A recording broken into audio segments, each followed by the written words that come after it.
Assalamualaikum warahmatullahi wabarakatuh. Halo semuanya. Sebelumnya perkenalkan, nama saya Tasya Fanyaliani, perwakilan dari kelompok 3, kelompok modifikasi perilaku kelas E4, yang dimana pada video kali ini kami ingin memberitahukan kepada teman-teman semuanya tentang program modifikasi perilaku yang telah kami buat. Jadi tonton sampai akhir ya. Berikut merupakan anggota dari kelompok kami, yaitu yang pertama saya sendiri, Tasya Fanyaliani, lalu yang kedua ada Meise, lalu yang ketiga ada Edelweiss Catherine, dan yang terakhir ada Michael and William Wiharja. Berikut merupakan topik yang akan dibahas dalam video kami kali ini. Yang pertama ada proses assessment yang terdiri dari observasi dan wawancara. Lalu selanjutnya kita beralih ke rancangan modifikasi perilaku yang dimana kita menggunakan teknik extinction. Lalu yang terakhir ada pelaksanaan dan evaluasi. Di sini kami melaksanakan 3 program dalam melaksanakan modifikasi perilaku kepada subjek. Nah, jadi yang pertama adalah proses assessment. Untuk proses asesmen sendiri, kelompok kami menggunakan 2 metode, yaitu metode observasi dan metode wawancara. Nah, proses asesmen yang dilakukan ada observasi dan wawancara. Pada teknik observasi, kami memilih observasi non-partisipan, sedangkan pada teknik wawancara, kami memilih wawancara semi-terstruktur. Dari observasi dan wawancara tadi, kelompok kami menemui kesimpulan bahwa perilaku kecanduan game online merupakan perilaku ekses atau perilaku maladaptif yang berlebihan. Oleh karena itu diperlukan teknik modifikasi perilaku untuk menguranginya, berupa teknik extinction. Yang kedua ada rancangan modifikasi perilaku. Di sini target perilaku kami adalah kecanduan game online, lalu kami memilih menggunakan teknik extinction. Teknik extinction atau yang biasa kita sebut teknik penghapusan. Teknik ini merupakan teknik modifikasi perilaku yang memiliki tujuan untuk menghentikan reinforcement atau penguatan pada tingkah laku yang sebelumnya telah diberi reinforcement atau penguatan juga. Jadi dalam penerapannya perlu kita pahami terlebih dahulu tentang reinforcement apa yang digunakan. Dan dalam program modifikasi perilaku ini, subjek yang kita teliti menggunakan reinforcement positif. Dalam program modifikasi perilaku yang kami lakukan, kelompok kami menggunakan target perilaku yaitu perilaku kecanduan game online pada remaja. Dan menurut NISMA 2010, perilaku kecanduan ini sendiri merupakan aktivitas tertentu yang dilakukan secara berulang yang dimana akhirnya menyebabkan dampak yang negatif. Oleh karena itu, kecanduan game online sendiri ini merupakan perilaku di mana individu bermain game online secara berlebihan sehingga melewati batas normal dan dapat membawa pengaruh yang negatif. Perilaku kecanduan ini sendiri juga merupakan salah satu perilaku ekses atau perilaku maladaptif yang berlebihan. Dan pemberian perilaku ekses atau perilaku maladaptif yang berlebihan ini didasari dari pengukuran pada indikator dari perilaku tersebut. Berikut merupakan 7 indikator individu yang sedang mengalami kecanduan pada game online menurut Jeroen S. Lemens tahun 2009. Yang pertama itu ada silence, yaitu berpikir tentang bermain game online sepanjang hari. Lalu yang kedua ada tolerance, yang dimana waktu bermain game online ini semakin meningkat. Lalu yang ketiga ada mood modification, yang dimana subjek menggunakan bermain game online ini untuk melarikan diri dari masalah. Lalu yang keempat ada relapse, yaitu subjek cenderung bermain game online kembali setelah lama tidak bermain. Lalu yang kelima ada withdrawal, yaitu merasa buruk jika subjek tidak bermain game online. Lalu yang keenam ada konflik, subjek ini akan bertengkar dengan orang lain karena bermain game online secara berlebihan. Lalu yang ketujuh yang terakhir yaitu problem, yaitu subjek ini akan mengabaikan kegiatan lain sehingga menyebabkan masalah di kegiatan lainnya. Selanjutnya, kita masuk ke dalam bagian pelaksanaan dan evaluasi. Di dalam bagian ini, kami akan menjelaskan tentang pelaksanaan program serta evaluasi yang telah kami lakukan. Yang pertama, kami akan menjelaskan tentang screening dan baseline yang sudah kami lakukan. Kegiatan ini dilaksanakan 2 kali sebagai asesmen awal yang dilakukan pada subjek MT untuk menggali informasi terkait permasalahan pada diri subjek. yang dimana dilakukan secara luring di kamar kos subjek dan secara daring melalui platform Zoom Meeting pada Senin 4 April 2022. Fokus dari wawancara ini dan observasi ini adalah untuk mengetahui bagaimana game online dapat mempengaruhi diri subjek.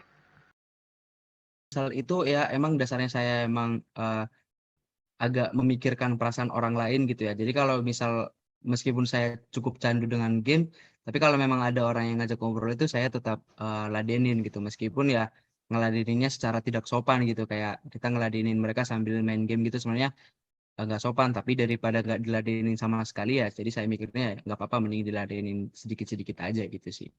Oke Kak, baik Kak. Lalu, apakah Kakak kerap kali mengatakan kata-kata kasar saat merasa kesal dengan game yang Kakak mainkan? Atau misalkan Kakak lagi kalah atau gimana? Ya gimana Kak? Kalau itu pasti. Hmm. Kita bakalan ngomong-ngomong kasar kalau misal kalah, kena comeback atau dan lain-lain, itu pasti ngeluarin kata-kata kasar. Oh, oke Kak. Lalu, apakah Kakak pernah bertengkar dengan teman sesama karena bermain game?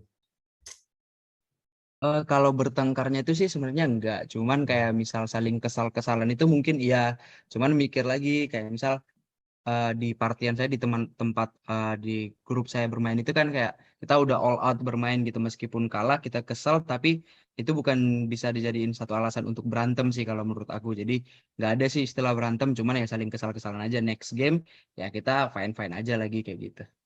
Oke Kak. Lalu untuk pertanyaan selanjutnya, apakah Kakak masih melakukan hubungan yang baik dengan teman atau keluarga walaupun sedang bermain game? Kalau itu pasti ya. Kayak aku bilang tadi, aku emang orangnya sedikit sosial, sedikit mikirkan sosial ya. Jadi pasti tetap berjalan hubungannya, kayak misalnya ada call dari keluarga gitu ya. Ya mau nggak mau game tetap harus dikorbankan gitu kalau misal soal keluarga atau teman-teman gitu. Kak, untuk pertanyaan selanjutnya, apakah kegiatan pendidikan subjek lancar atau ada hambatan secara signifikan? Atau gimana, Kak? Kalau hambatan sih enggak ya, karena kita emang cukup terbantu ya, karena kuliah online begini emang apa-apa itu jadi sedikit lebih dimudahkan gitu dengan online ini. Cuman mungkin kalau situasinya di situasi offline kayak yang saya rasakan di semester 1, semester 2 itu yang sempat offline, itu emang beneran terhambat. Kayak misal waktunya 30 menit itu kita bisa gunakan buat belajar, kita malah main game, main PUBG gitu. Jadi itu emang cukup menghambat sih kalau menurut saya. Oke, Kak. Untuk pertanyaan selanjutnya, apakah Kakak pernah merasa dirugikan seperti lupa mengerjakan tugas, terlambat ke kuliah, dan lain-lain karena bermain game? Kalau itu pasti saya merasakan kerugian. Cuman kalau misal dibandingkan dengan situasi online dan offline, cukup signifikan perbedaannya, pasti lebih kerasa cukup dirugikan kalau offline sih. Cuman kalau online ya sedikit dimudahkan, jadi nggak terlalu merasa kerugian sih. Oke, Kak. Lalu untuk pertanyaan selanjutnya, apakah Kakak memiliki waktu tidur yang cukup serta pola makan yang sehat? Kalau itu enggak, itu pasti enggak. Itu kita bakalan ngorbanin sih. Kalau apalagi saya bilang tadi, kalau malam-malam tuh kayak kita nggak mikir lagi buat kebutuhan biologis kita kayak ninggalin aja makan-makan tuh. Kalau emang makan, terus istirahat yang cukup sih enggak. Kita nggak dapetin itu. Baik, Kak. Untuk pertanyaan yang terakhir, bagaimana dengan kesehatan Kakak? Apakah ada hal yang kurang atau penurunan kesehatan sebelum mengenal game dan sesudah mengenal game? Itu pasti ya. Cuman saya nggak tahu penyakit biologisnya seperti apa. Tapi itu pasti kayak kita merasa lelah, pegal dan lain-lain itu. Cuman yang beneran saya lihat dari fisik saya dan ketahanan saya yang saya rekan sendiri, ya saya gendutan karena saya suka begadang dan lain-lain. Saya coba konsul dengan orang-orang, katanya kalau makin sering begadang, makannya juga subuh-subuh ya gendutan. Jadi saya ngerasain itu sih. Oke, Kalau itu. Kak. Baik. Oke, Kak. Terima kasih karena sudah menjawab pertanyaan dari saya ya. Saya mewakili dari kelompok kami. Kami mohon maaf jika ada pertanyaan yang mungkin menyakiti hati Kakak atau bagaimana ya, Kak. Oke, Kak. Terima kasih. Oke, aku ucapin terima kasih kembali juga buat teman-teman Michael dan kelompoknya.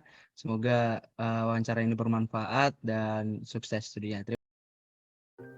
Lalu kami menyajikan beberapa program. Program yang pertama kami laksanakan pada tanggal 18 Mei 2022 secara daring. Pada program pertama ini, intervensi pertama dilakukan melalui platform Zoom Meeting dengan subjek MT.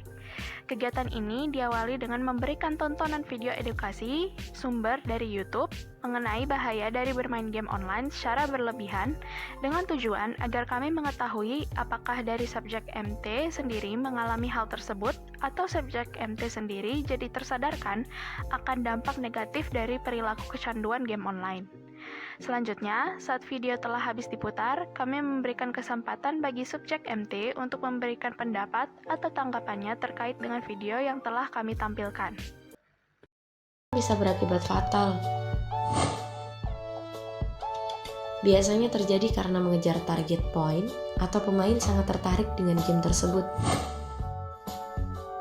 Dampak dari kecanduan bisa lupakan tanggung jawab dan waktu.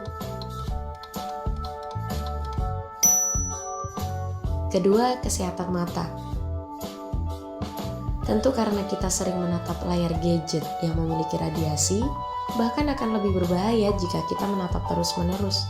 Tidak sedikit pula kasus akan hal ini. Ketiga, mengalami kerugian. Tidak hanya mengakibatkan kerugian pada tubuh, game juga dapat mengakibatkan kerugian pada finansial. Untuk membeli peralatan game pun tidak murah. Untuk game online juga butuh koneksi internet, dan banyak juga game online yang memerlukan top up.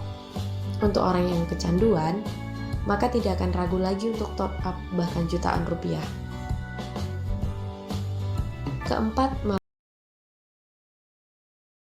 ke program yang kedua. Intervensi yang kedua ini dilakukan pada hari Jumat tanggal 20 Mei 2022 secara luring yang bertempat di tempat kos subjek inisial MT. Dalam pelaksanaannya, program yang kedua ini kami meminta perwakilan dari anggota kelompok kami yang dimana merupakan teman dari subjek inisial MT tersebut. Program kedua ini kami lakukan dengan mengajak subjek untuk melakukan kegiatan atau aktivitas lain dengan tujuan agar subjek dapat menghilangkan perhatiannya dari bermain game online serta bisa mengisi waktu luangnya dengan beraktivitas lain. Kegiatan lain yang kami berikan kepada subjek yaitu bernyanyi sambil diiringi oleh bermain gitar oleh perwakilan dari anggota kelompok kami. Dapat terlihat di dalam video dokumentasi yang telah direkam, subjek inisial MT menjadi teralihkan fokusnya yang sebelumnya sedang asik bermain game online menjadi bernyanyi bersama dengan perwakilan anggota dari kelompok kami. Selanjutnya kami tayangkan video program kedua. Jalan. Kenapa sih? Ini niatnya refreshing, main game malah kalah mulu dari tadi. Oh ya udahlah, daripada kamu main game pusing terus, mending kamu refreshing sama aku, nyanyi lagu. Mau lagi nyanyi lagu apa? Tahu ini enggak? Lagunya Slang yang terlalu manis. Terlalu manis. Gimana sih lagunya? Gini. Oh, tahu. Let's go. Ya. 1, 2, 3. Ku ambil gitar dan mulai memainkan lagu lama yang biasa kita nyanyikan.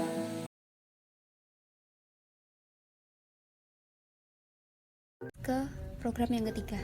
Di intervensi yang ketiga ini dilakukan pada hari Rabu pada tanggal 25 Mei 2022 secara luring yang bertempat di tempat kos subjek yaitu inisial MT.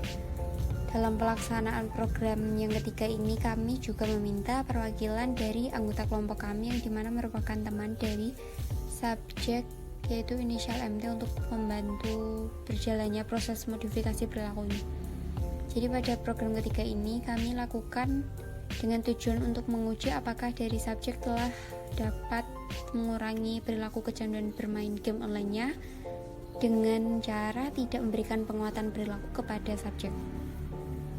Nah, jadi salah satu perwakilan dari kelompok kami ini tidak mau mengikuti kemauan subjek atau menolak yang pada saat itu mengajak dan ingin bermain game online. Jadi salah satu perwakilan dari kelompok kami itu adalah teman kos dari subjek. ketika subjek melihat dalil tersebut, ia ternyata mulai tersadarkan dan mengambil laptopnya untuk mengerjakan tugas yang dimilikinya bersama. Selanjutnya, perwakilan dari kelompok kami, yaitu teman kos subjek, juga memberikan pujian dan nasihat kepada subjek bahwa ternyata subjek mulai bisa mengurangi perilaku kecanduan bermain game online-nya. Selanjutnya dapat disimak video program ketiga yang ditayangkan berikut ini. Makan yuk, Emel. Aduh, nggak bisa. Ini aku lagi ada tugas nih. Aduh, ini min satu loh, sama teman partianku gak enak kalau nggak main. Aduh, sorry banget ya. Ini kayaknya lagi nggak bisa dulu deh. Satu match doang deh, satu match. Sorry banget gak bisa. Aduh.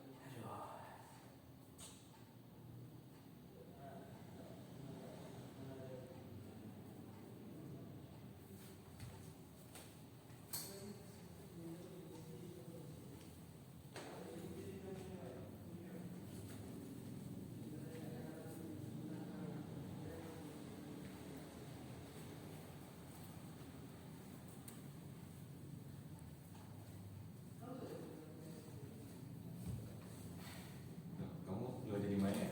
Enggak deh, kayaknya nggak jadi. Ada tugas juga ternyata, baru ingat. Ya bagus lah. Kamu mending jadi bos aja kamu daripada main game terus. Iya. Nih, Mek, kamu kok bisa fokus banget sih kayak inget terus buat tugas gitu, padahal teman-temanmu pada suka main game loh. Kamu nggak keganggu apa gimana? Ya sebenarnya aku juga pengen juga sih. Cuman balik lagi ke kita, aku juga ingat orang tua, ingat tugas kita sebagai mahasiswa gimana kan. Jadi kita harus ya harus tahu lah prioritas kita itu gimana. Kamu juga gitu, maksudnya kamu juga jangan terlalu sering main game. Kamu boleh main game, cuman kamu juga harus tahu tugas kamu sebagai mahasiswa apa. Terus kamu Pasti harus tahu batasannya gitu ya. iya. Oke deh, Mek, next time semoga aku bisa tahu batasan, bisa lebih fokus lagi buat kuliah. Gimana guys? Thank you ya, Mek. Iya.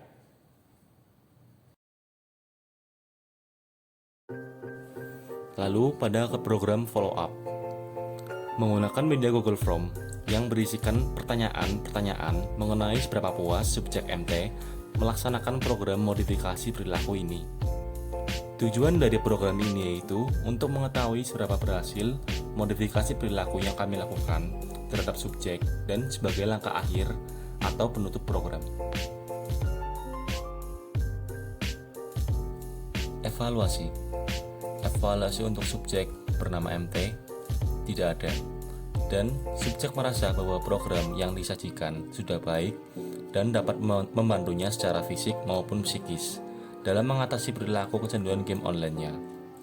Untuk peneliti, terdapat kendala karena terbatasnya akses baik untuk observasi maupun melaksanakan program modifikasi perilaku dikarenakan kondisi pandemik saat ini.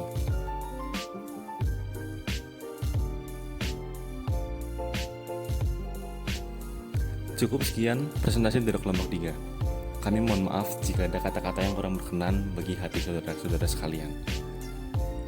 Terima kasih atas waktunya. Wassalamualaikum warahmatullahi wabarakatuh.